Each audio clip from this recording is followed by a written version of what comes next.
नमस्कार, मैं हूं हितेश व्यास आपके साथ और छत्तीसगढ़ की बात आप देख रहे हैं। बहुत बहुत स्वागत है आप सभी का।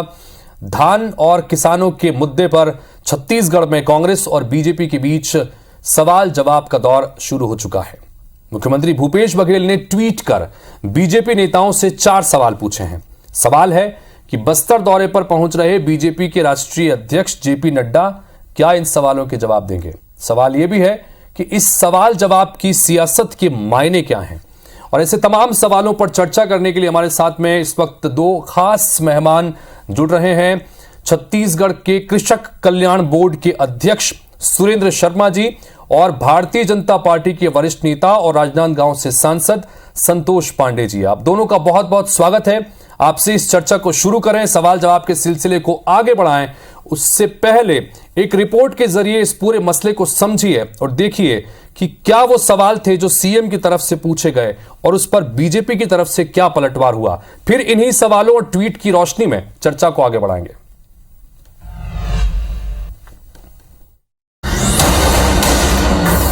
छत्तीसगढ़ के मुख्यमंत्री भूपेश बघेल ने ट्वीट के जरिए बीजेपी नेताओं से 4 सवाल पूछे हैं। उन्होंने पहला सवाल पूछा कि बीजेपी किसानों के बोनस की विरोधी क्यों है। उनका दूसरा सवाल है कि देश के किसानों के बढ़ते कर्ज को माफ क्यों नहीं किया जाता। अपने तीसरे सवाल में उन्होंने पूछा कि रमन सरकार ने 2100 रुपए में धान और बोनस का वादा पूरा क्यों नहीं किया। आखिरी सवाल है कि बीजेपी ने कांग्रेस की कर्ज माफी 2500 रुपए धान खरीदी को असंभव क्यों बताया। इससे पहले बीजेपी के प्रदेश अध्यक्ष अरुण साव इसी मुद्दे पर कई बार मुख्यमंत्री भूपेश बघेल से सवाल कर चुके हैं। अब बीजेपी के राष्ट्रीय अध्यक्ष जेपी नड्डा के बस्तर दौरे से पहले सीएम भूपेश ने 4 सवाल दाग कर जवाब देने की चुनौती दी है। इसके साथ ही कृषि मंत्री रविंद्र चौबे ने ये तक कह दिया कि बीजेपी के पास कोई जवाब होगा तभी तो वो कुछ दे पाएंगे। जिसके पास जवाब होगा वही तो जवाब देगा ना। मोदी जी की सरकार ने कहा था किसानों की आय दुगनी करेंगे।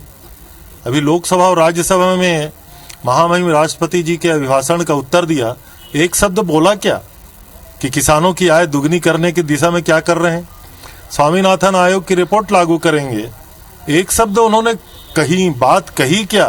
भारतीय जनता पार्टी कहती क्या, महंगाई कम करेंगे, पेट्रोल डीजल और मिट्टी तेल आसमान छू रहा है, कभी महंगाई के बारे में बात करते हैं क्या। बेरोजगारी दूर करेंगे, कभी बेरोजगारी के बारे में बात करते हैं क्या। ये किस पे बात करते हैं। भारतीय जनता पार्टी के पास कोई मुद्दा नहीं। इसीलिए हमेशा मैं कहता हूँ अभी 71 की सरकार है छत्तीसगढ़ में, अगले बार 75 की सरकार बनेगी। इधर बीजेपी का कहना है कि मुख्यमंत्री का काम सवाल करने का नहीं होता बल्कि जवाब देने का होता है, इसलिए उन्हें प्रदेश की जनता के सवालों का जवाब देना चाहिए। मुख्यमंत्री जी के पास विकास के लिए तो कोई काम नहीं है, पैसा नहीं है, सरकार कंगाल है। खाली उनका एक ही काम बचा, सवाल करना। सरकार में बैठे हुए लोगों का काम सवाल करना नहीं है, सरकार में बैठे हुए लोगों का नाम जनता के सवालों का जवाब देना है। और इसलिए उनको सवाल करने का अधिकार नहीं है, उनको तो जवाब देने का अधिकार है। छत्तीसगढ़ में कांग्रेस सरकार की राजीव गांधी किसान न्याय योजना और एमएसपी को मिलाकर मिल रही 2500 से भी ज्यादा की राशि से किसान गदगद है। राजनीतिक रूप से बीजेपी इसका कोई काट नहीं ढूंढ पा रही है। बहरहाल जिस तरह से धान और किसान सियासत की धुरी बने हुए हैं, उसे यही लगता है कि धान और किसान ही चुनाव का प्रमुख एजेंडा रहेगा। सौरभ सी परिहार, IBC 24 रायपुर। तो यह तय है कि छत्तीसगढ़ में अगर चुनाव हो तो धान और किसान इस चुनाव के केंद्र में रहेंगे, इसमें कोई दो राय नहीं है। और पिछले कुछ दिनों से लगातार जिस तरह से इस अहम मुद्दे को लेकर बयानबाजी हो रही है, चाहे वो धान खरीदी की राशि के संदर्भ में हो और अब जिस तरह के 4 सवाल पूछे गए हैं उसके संदर्भ में, दोनों में हमारे साथ में खास मेहमान जुड़े हुए हैं। और जैसे कि रवायत है कि शुरुआत में ओपनिंग कमेंट के साथ हम चर्चा की शुरुआत करते हैं। संतोष पांडे जी 2 मिनट के भीतर अपने ओपनिंग कमेंट के साथ बात रखिएगा कि मुख्यमंत्री ने ये जो 4 सवाल पूछे हैं जिसके केंद्र में कहीं ना कहीं धान है और किसान है, क्या कहेंगे इस पर। मैंने इसका जो उत्तर दिया है, प्रति प्रश्न किया है, वो आपने दिखाया नहीं जी। कृपया उसको भी दिखाना चाहिए था। और रही बात भारतीय जनता पार्टी, और मैं यहाँ उपस्थित हूं, आपके एक एक प्रश्नों का मैं उत्तर दूंगा। और डिबेट आधा घंटे का नहीं, आप 1.5 घंटे का रखें। किंतु ये जो घोषणा पत्र किए थे, जो जन घोषणा पत्र इन्होंने कहा था, उसमें से एक का भी वायदा यदि पूरा किए हो तो ये बता दे। ये बात करते हैं, मैंने जो कहा था एक बार आप वो भी तो दिखा दीजिए। प्लीज। संतोष जी, पूरा का पूरा अपनी बात आप रखिए ना पूरी, आ रहा हूं। हाँ, तो मेरा कहना वही है, मैं सब प्रकार का उत्तर देने के लिए तैयार हूं। आज मैं इनसे दारू की बात नहीं कहूंगा कि आपने वादा किया था गंगा जल को उठाए थे कि डबरे का पानी उठा करके आपने सौगंध खाई थी, मैं उसकी बात नहीं कहूंगा। मैं यहाँ के किसानों, यहाँ के नौजवानों को बेरोजगारी भत्ता आपने देने की बात कही थी, मैं उसकी बात भी नहीं कहूंगा। आप यहाँ आज जो स्ट्राइक में, चाहे विद्यार्थी हो, चाहे शिक्षक हो, चाहे विद्युत के कर्मचारी हो, चाहे पुलिस के, आज पुलिस हो, आज सब प्रकार से स्ट्राइक के रास्ते पर है, मैं उसकी भी बात नहीं कहूंगा। मैंने केवल इतना कहा कि राज्यांश जो देना चाहिए था, जो आवास, प्रधानमंत्री आवास, आपने उसे दिया क्या? और जिस प्रकार से छत्तीसगढ़ की सरकार, ठीक है, 2 मिनट का समय दिया था मैंने, ओपनिंग स्टेटमेंट था, आ रहे हैं पूरी डिबेट करेंगे ना। 2 मिनट का ओपनिंग स्टेटमेंट था, समय पूरा हो गया। मैं चूंकि सुरेंद्र जी को भी 2 मिनट का ओपनिंग स्टेटमेंट ले लूं, फिर डिबेट को आगे बढ़ाएंगे। सुरेंद्र जी, ओपनिंग स्टेटमेंट चाहेंगे आपसे। सवाल पूछे गए 4 सीएम की तरफ से, केंद्र में थे धान और किसान। संतोष पांडे जी भी हमारे बीच में मौजूद हैं, भारतीय जनता पार्टी के वरिष्ठ नेता हैं, उनकी तरफ से भी इसके एवज में 3 सवाल पूछे गए, जिसको अभी हमने स्क्रीन पर दिखाया। आपका ओपनिंग स्टेटमेंट सर, 2 मिनट के भीतर अपनी बात रखिएगा। देखिए हितेश जी, दरअसल में ये प्रश्न 4 प्रश्न इसलिए सामने आया है कि भारतीय जनता पार्टी ने घोषणा की है कि हम आने वाले चुनाव में 15 साल बनाम 4 साल का चुनाव लड़े। तो इसलिए माननीय मुख्यमंत्री जी ने पूछा, भाई आपको बोनस से आपत्ति क्यों है? किसानों को बोनस मिलता है तो भारतीय जनता पार्टी के पेट में दर्द क्यों होता है? जब 2018 में बोनस हमने दिया तो आपने आपत्ति नहीं की, 2019 में आपको आपत्ति क्यों हो गई? आपने किसानों के कर्जा माफी के संबंध में, जब बड़े बड़े कारपोरेट के कर्जा आप इतनी बड़ी तादाद में माफ कर रहे हैं और किसानों के अकाल पड़ने से, दुकाल पड़ने से, सब महंगाई बढ़ने से अगर अकाल स्थिति निर्मित हो जाती है, और पहले भी आप नारा भी देते थे कि भाजपा का कहना साफ, हर किसान का कर्जा माफ, उसको आपने पूरा नहीं किया, तो आपको किसानों के कर्जा माफ करने में क्या तकलीफ है? आप जब 2100 रुपये धान का भाव होना चाहिए आपने कहा था, ये हम नहीं कह रहे हैं।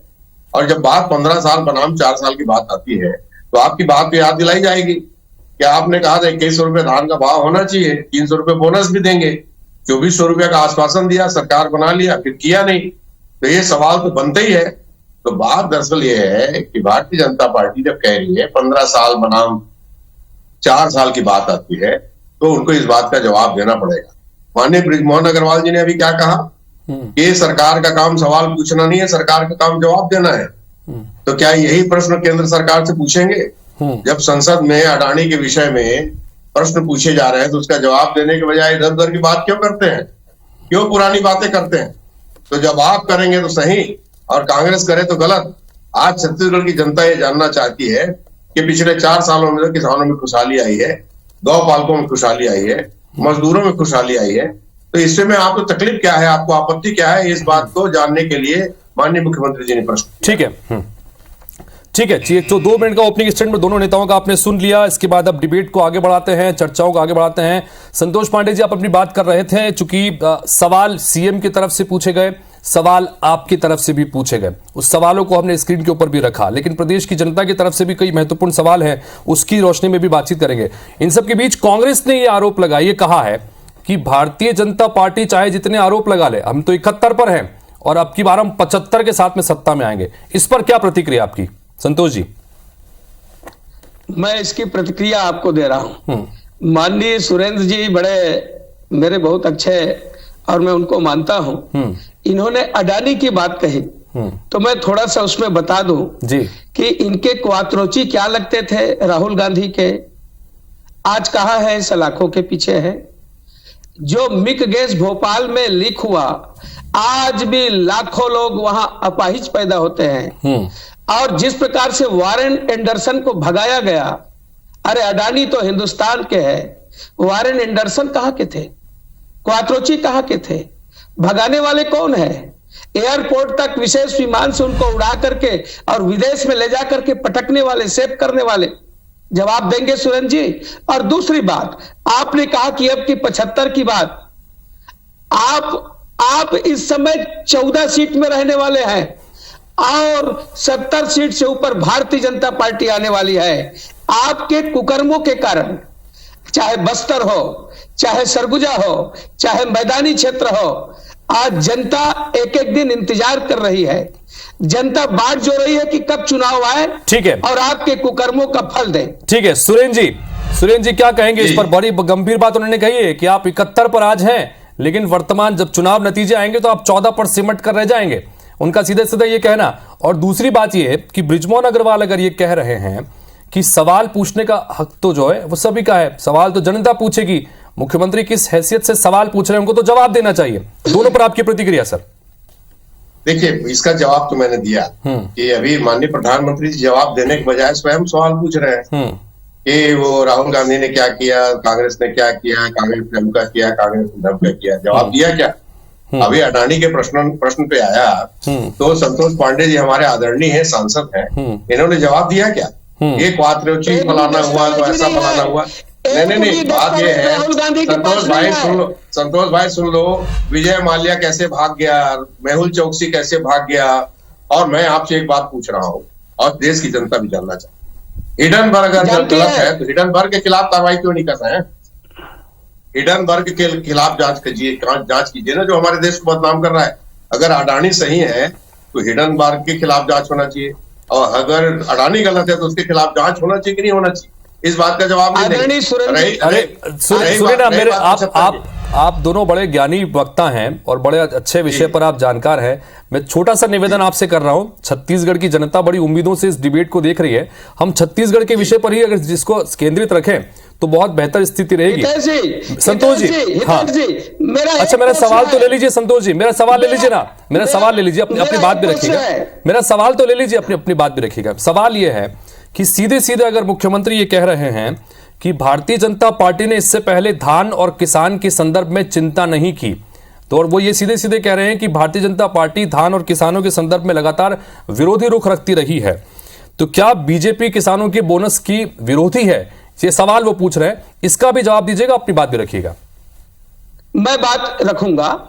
और आपने जो कहा अभी, जिस प्रकार से आपने जो बात कही, ये भूपेश बघेल जी का और अपने छत्तीसगढ़ में अडानी जी कुछ कर रहे हैं क्या? थोड़ा सा बताएंगे। क्या राजस्थान में गहलोत की सरकार है, क्या अडानी जी वहां कितना काम कर रहे हैं, आप कुछ बताएंगे? और ये कार्य देने वाले भूपेश बघेल जी हैं कि नहीं? एक बात, आपका जब बारी आए तो आप बता दीजिएगा। हाँ, ठीक है। और दूसरा, किसानों पर आपके प्रश्नों का मैं आपके प्रश्न का उत्तर दे रहा हूं। नंबर 1, आपने जो कहा, प्रथम प्रश्न का उत्तर मैं दे रहा हूं आपको। कहां पर भारतीय जनता पार्टी ने किस बोनस का विरोध किया है? कभी विरोध नहीं किया। गलत लांछन आप लगा रहे, चूंकि आपके पास पैसे की कमी थी, आप अपने संसाधन से देना चाहते हैं, आप दीजिए ना, आपको रोका किसने है? हम आपको बधाई देते हैं, आपकी सरकार बनी है। छत्तीसगढ़ी में कहावत है सुरेंद्र भैया, दहरा देख के बाढ़ी नहीं खाते। किसको देख करके? नदी को, जल को देख करके आप ये बाढ़ी खा लिए क्या? अरे संतोष जी, किसानों को बोनस का वादा की बात, हाँ, गिरदावली पर कटौती किसने किया? आप इतना खरीदेंगे क्यों कहते हैं? और टुकुर टुकुर आप केंद्र की ओर देखते हैं, सुतली के लिए, बोरा के लिए, तौलाई के लिए, हमाली के लिए। लेकिन आपकी सत्ता, कांग्रेस लगातार ये कहती है, संतोष जी, कांग्रेस लगातार ये कहती है कि जब आपकी सत्ता थी तो आपने भी तो किसानों से बोनस का वादा किया था, बोनस नहीं दिया, और इसलिए जब किसान नाराज हुए तो कांग्रेस को समर्थन दिया। ये बात लगातार कांग्रेस कहती है। संतोष जी संक्षेप में रखिएगा। बिल्कुल हितेश जी, हमने जो किया हम उसका दंड भुगत चुके। आपकी सरकार है, आप दीजिए। और मैं आपको ये कहना चाहूंगा कि हमने सबसे पहले, पटवा जी जब थे तो हर किसान का हमने कर्जा माफ किया। दूसरे प्रश्न का उत्तर दे रहा हूं मैं। आपने कितना कर्जा माफ किया? यूपीए की सरकार थी, 10 वर्ष में 4 से 14 तक आपने 70,000 करोड़ की घोषणा की थी, और जब जारी किए बजट तो 38,000 करोड़ आपने माफ किया। आप किसानों के हक को मारा है। आप मेरे प्रश्नों का उत्तर दीजिए। ठीक है सुरेंद्र जी, छत्तीसगढ़ के लघु सीमांत किसान, ठीक है सुरेंद्र जी, कुछ नहीं मिला। कई सारे सवाल लोग पूछ रहे कहाँ थे? हैं। सुरेंद्र जी कई सारे सवाल पूछे, जवाब दीजिए। मैं संतोष भाई के हर सवाल का जवाब दूंगा। बस एक निवेदन करूंगा, जैसे मैंने शांतिपूर्वक सुना और जी, जी, उनकी जी। बड़ी लंबी चर्चा थी, हाँ, तो मैं उम्मीद करता हूं कि वो भी शांतिपूर्वक सुनेंगे। जी बोलिए। पहला जो प्रश्न आपने किया था उसका उत्तर छूट गया था कि कांग्रेस ने 75 की बात की, तो हमारे संतोष भाई ने कहा कि इस बार कांग्रेस पार्टी 14 सीटों पर सिमट जाए। हाँ। भाई साहब, ये है कि आपकी पार्टी की स्थिति ये है कि जो 14 लोग बचे हैं उनकी लीडरशिप पे रोज प्रश्न उठा रहे हैं। प्रश्न कांग्रेस ने उठा, भारतीय जनता पार्टी स्वयं उठा दी। जो अलग अलग प्रभारी आते हैं वो बोलते हैं कि ये चेहरे नहीं चल पाएंगे और हम बिना चेहरे के चुनाव लड़े। आप जो है नेता प्रतिपक्ष बदल के देख लिए, आप भारतीय जनता पार्टी का अध्यक्ष बदल के देख लिए, आप युवा मोर्चा का अध्यक्ष बदल के देख लिए, आप अल्टी पलटी मार के अलथी कल्थी मार के कई तरह से प्रयास करके देख लिए। पिछले 4 सालों में किसानों के जेब में 1.5 लाख करोड़ रुपया गया है। वो 1.5 लाख करोड़ रुपया आज गांव में जाएंगे तो दिखता है जी। लोगों के घरों के सामने मोटरसाइकिल खड़ी है, पक्का मकान है, घर में टीवी है जी, हाथ में मोबाइल है, ये दिखता है। और दूसरी बात जो एक इन्होंने ये कहा कि कांग्रेस की सरकार जो है ये जो अपना वादा खिलाफी कर रही है, तो मैं आपको एक बात बताना चाहता हूँ, कांग्रेस ने वादा खिलाफी किया। दूसरा थोड़ा संक्षेप में सुरेंद्र जी, थोड़ा संक्षेप में, मुझे एक सवाल लेना है। जी जी जी जी जी संतोष पांडे जी ने कहा कि बोनस का हमने कब विरोध। ठीक है, ठीक है, उसका उत्तर दे देता हूँ। 2018 में नवंबर में धान खरीदी आधा बीजेपी ने किया था, आधा हमने किया था। ठीक है, आपको याद होगा। और हमने एक मुश्त 2500 रुपए के धान का भुगतान किया। ठीक है। 2019 का जब समय आया तो केंद्र की सरकार ठीक है, उस पर संतोष जी ने कहा उस पर बोनस देंगे तो हम आपका चावल नहीं खरीदेंगे। ये कहा था तो विरोध हुआ कि नहीं हुआ? हाँ, ठीक है। संतोष जी जानना चाहेंगे आपसे कि आपने ये बात कम से कम साफगोई से स्वीकार की, ये अच्छी बात है। आपने ये कहा कि भाई हमसे कुछ गलतियां हुई, उसकी सजा हमें मिली। लेकिन आपसे जानना चाहेंगे कि अगर आप, मेरी आवाज आप तक आ रही है, कि क्या अब चूंकि जेपी नड्डा कल आ रहे हैं तो किसानों के संदर्भ में, धान के संदर्भ में कोई महत्वपूर्ण घोषणा हो सकती है? क्या स्टैंड रहने वाला है पार्टी का? जी संतोष जी। उन्होंने दिया नहीं कि अशोक गहलोत की सरकार राजस्थान में और छत्तीसगढ़ में भूपेश बघेल का अडानी से क्या संबंध है? क्या इन्होंने यहाँ कितने हजार करोड़ का काम दिया है? थोड़ा इसको भी बता दीजिए। और रही बात, आप मेरे प्रश्नों का उत्तर दे दें, नड्डा जी तक जाने की जरूरत नहीं है। जो मैंने 4 प्रश्न किए हैं, कृपया सुरेंद्र जी उसमें से 4 आप किए हैं, 3 मैंने किया है, मेरे 3 प्रश्नों का उत्तर दे दे।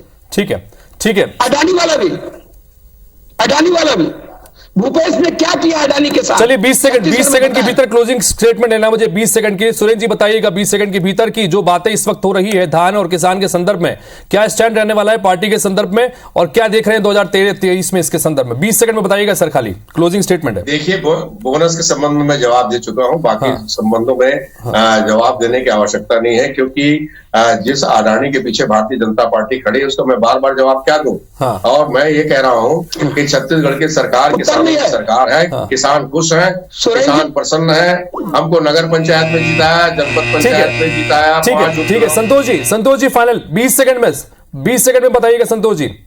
सौम्या चौरसिया, बिश्नोई, सुनील अग्रवाल। अरे किसानों के संदर्भ में क्या रहा बताइए ना, किसानों के संदर्भ में बीजेपी क्या सोचती है? अरे किसानों की बात कीजिए ना संतोष जी, मैं लगातार आपसे निवेदन कर रहा हूं कि हम धान और किसान पे बात कर रहे हैं, आपका स्टैंड क्या है? लक्ष्मीकांत भूपेश बघेल के प्यारे लाल। चलिए बहुत बहुत शुक्रिया सुकीब। हम लगातार महत्वपूर्ण विषय पर बात कर रहे थे। सीएम की तरफ से ट्वीट हुआ, 4 सवाल उनकी तरफ से पूछे गए और उस सवालों की रोशनी में ही इस डिबेट को हम जानने समझने की कोशिश कर रहे थे कि धान और किसान के मुद्दे पर जो अहम सवाल सीएम की तरफ से पूछे गए उस पर भारतीय जनता पार्टी का स्टैंड क्या है। जगत प्रकाश नड्डा आ रहे हैं, वो क्या इन सवालों के जवाब देने की कोशिश करेंगे, बीजेपी का स्टैंड क्या रहने वाला है आगे इस मसले को लेकर, इस पर भी हमने बातचीत करने की कोशिश की। दोनों मेहमान जुड़े, आप दोनों का बहुत बहुत शुक्रिया। तो इसी चर्चा को फिलहाल यहां पर विराम देते हैं और अगली बार फिर हाजिर होंगे एक और महत्वपूर्ण मुद्दे के साथ। नमस्कार।